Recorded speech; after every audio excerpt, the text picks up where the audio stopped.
So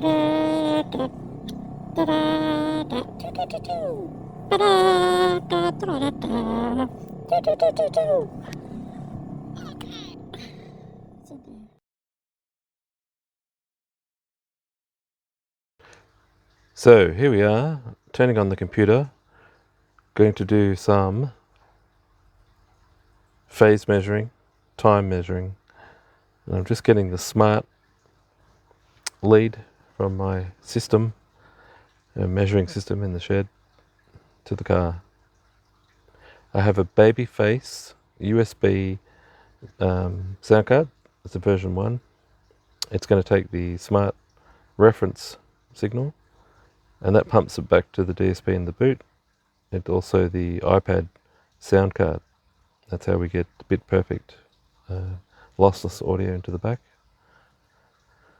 Various junk and rubbish. Lo and behold.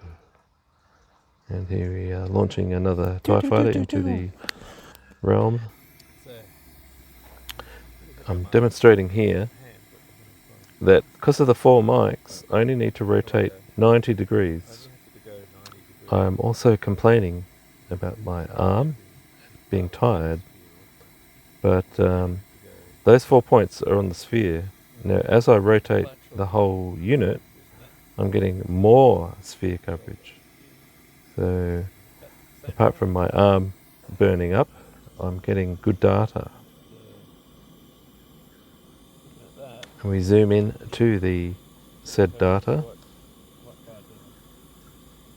and we can see that all 4 mics are creating a nice little average in the middle. So we can see we've got a few little bumps to work out in the mid-range. So I turned off the 2.5 and then turned it back on and verified that's the range. We had the bump. I also flipped the phase on the 2.5 just to get a deliberate phase wrap, just to see what kind of time we need to add or subtract.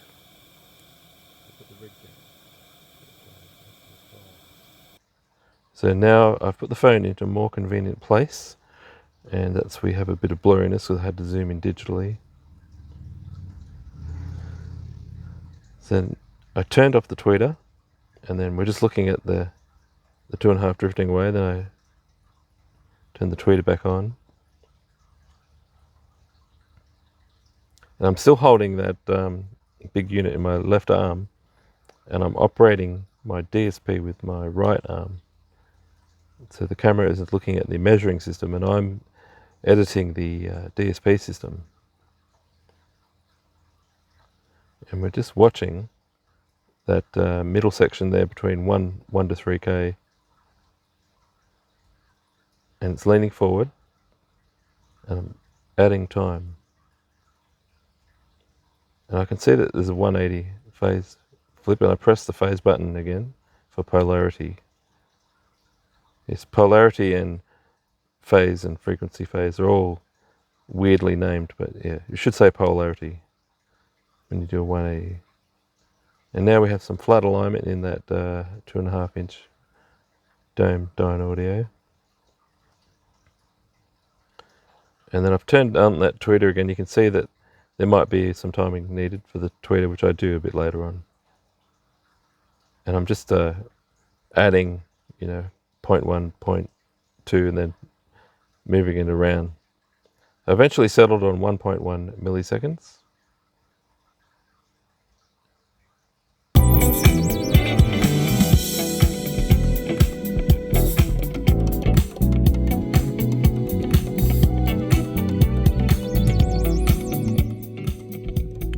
So that the high mid was only out by 1.1 mil, and it was like doing this enough to look like a phase flip. So just quickly retiming it, flattening it back out, and it's interesting when you visit something properly with timing. There's a lot that your brain can get used to, and then all of a sudden you give your brain back that little bit of thing that wasn't there. So in this case, it's a bit of right-hand echo, nice flat guitar reverb there.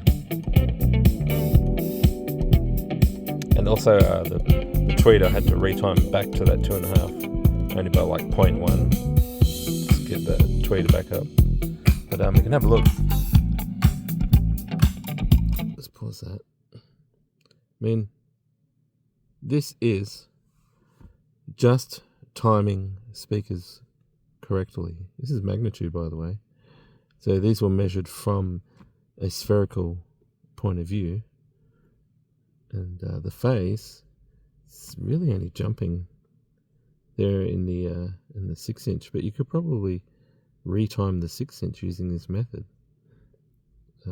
What do we 100 hertz to 1k?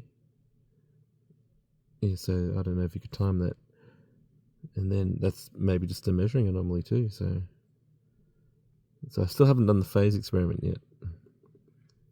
Like, it's hugging those tweeters close enough in the high mids, close enough there at 1k anyway. It's at 800, 500. Yeah, you could maybe just experiment with that little bump to see whether it's an improvement. So what on my right is red. We're up 20 or 30. We're up only 30 degrees, seriously. Maybe a minus 30, yeah, 60, 50 at somewhere in that 80 hertz. I'm just going to continue tuning with this contraption, and I'm just going to finish with pure timing, and I'm just going to move the timing of that 8-inch, or move the timing of that 8-inch, and see if I can get it closer in that 80 to 100 hertz region. So I'm not sure if it's the 6-inch or the 8, but we're going to have a look. Just as a quick refresher, that was the area we're looking at there. So I soloed the 8, turned off the 6, and what do you know? The 8 is flying away in time through the crossover region. So it just means I had to get the timing right on that 8, and I might have had to put the phone down to do it. Ooh, Nelly. Now look at them. Fixed up that 8-inch on the right. Got our high mid 2.5-inch to stick. There's still this little drift here. That's about 30 at most. 15, 20. Yeah, as you could play with that, but this is just adding delay. For that 8-inch I added about, I'm going to say 2.5 mil, but it was probably more because when I turned on the delay plug-in, it's got a built-in delay, and I might put that on screen if I work that out. I'm going to have to re-magnitude that right-hand side. The left has still got that as well. Who knows? Because some of the timing in the crossovers has changed, there'll be magnitude corrections that need to be done anyway. So I guess I'm a bit lazy. I'm just going to go and have a listen to that for depth. I still haven't touched phase manipulation, and I probably have to rename this video. It was going to be a series on, is there any more depth in, rephase / whatever, my version of rephase. But to find this amount of left-right phase coherence just by using this 4-mic method, it might be just a new method, spherical phase measuring and not manipulation. So I came in looking for one thing and came out with a good technique. So let's go with that.